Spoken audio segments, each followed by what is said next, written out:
श्री रसिकान जी ने एक बहुत प्यारी लाइन लिखी है, शेष महेश गणेश दिनेश सुरेश जाहि निरंतर ध्यावे। जिस भगवान को स्मरण करने के लिए शेष नाग की सैया पे भगवान जहां लेटते हो, महेश भगवान शंकर जिनके दर्शन करने के लिए महादेव मेरे आराध्य हैं, लेकिन वो महादेव भगवान से मिलने के लिए साब गोपी बन के वृंदावन आ गए।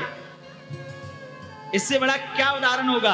आज भी वृंदावन में महादेव जो है, वो महादेव जो कालों के काल महाकाल, जो महादेव केदारनाथ, जो विश्वनाथ, जो दुनिया के सारी समस्याओं का समाधान करते हैं, वो महादेव वृंदावन में गोपी बन के आ गए।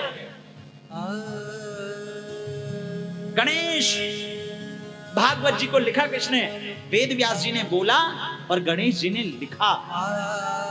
दिनेश सुरेश जाहि निरंतर ध्यावे, ताहि अखंड अनंत अनादि अछेद्य अवेद्य सुवेद बतावे। बोले वो परमात्मा जो अखंड है, जो अनंत है, हरि अनंत, हरि कथा अनंत, वो परमात्मा जिसको कोई बांध नहीं सकता, जिसकी व्याख्या वेद करते करते थक जा रहे हैं, जिनके बारे में चर्चा करते करते लिखते लिखते तुलसीदास जी की भी लेखनी थक गई, श्री वाल्मीकि जी की भी लेखनी थक गई, तो उसकी व्याख्या क्या किया जाए। आज जब कार्यक्रम प्रारंभ हुआ तो हमारे विद्वान आचार्य सहस्त्र शीर का, सहस्त्र पुर का, सहस्राक्ष सहस्रपात सभूमि गुम सर्वत्र श्रुत्वात्यातिष्ठत् दशांगुलम्मा, उस भगवान के सहस्त्र स्वरूप की चर्चा कर रहे थे, वेद मंत्र बोल रहे थे।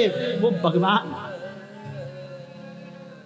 शेष महेश गणेश दिनेश सुरेश जाहि निरंतर ध्यावे, ताई अखंड अनंत अनादि अछेद्य अवेद्य सुवेद बतावे। नारद से सुख व्यास रहे।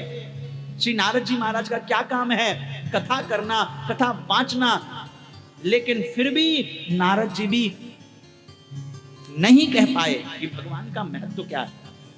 श्री सुखदेव जी महाराज जो कथावाचक हैं, जिन्होंने परीक्षित को कथा सिखाया, जिन्होंने परीक्षित को कथा जीना सिखाया, वो सुखदेव जी महाराज भी नारद से सुख व्यास रहे, पचिहारी कहू पुनि पार न पावे। ऐसे श्री नारद जी महाराज, श्री तुलसीदास जी महाराज, श्री वाल्मीकि जी महाराज, ये सब भी उस परब्रह्म परमात्मा का पार नहीं पा पाए। और बोले उस परमात्मा को क्या किया गया?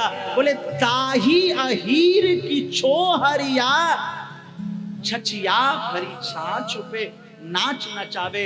उस परब्रह्म परमात्मा को ब्रज की गोपियों ने, ग्वालिनों ने ताही अहीर की, बोले छोहरिया छछिया। छछिया का मतलब समझते हो? छछिया किसको कहते हैं? You know what is the meaning of छछिया? किसी को पता है? बहुत सुना होगा छछिया किसको कहते हैं, लेकिन आज बता देता हूँ। छछिया बोलते हैं ये जो हाथ है, जब आप अपनी हथेली फैलाते हो ना, तो यहाँ छोटा सा, थोड़ा सा, हल्का सा वो रह जाता है, इतना सा। आप हाथ फैलाओगे तो बीच में थोड़ा सा स्थान रह जाता है। दिस इज कॉल्ड छछिया। बोले ताही अहीर की छोहरिया छछिया, बोले इतने से छछिया वरी स्थान पे थोड़ा छाछ रख देती है और कहती है, ए गोविंद थोड़ा नाच के दिखाना, तब तुझे मैं माखन दूंगी। और नाचे नंदलाल नचावे हरि की मैया। और वो परब्रह्म परमात्मा जो पूरी दुनिया को नचा देता है, वो परब्रह्म परमात्मा जो है वो गोपियों के आगे नाचता है। बोले क्यों? बोले वो परमात्मा प्रेम का, भाव का रसिक है, दीवाना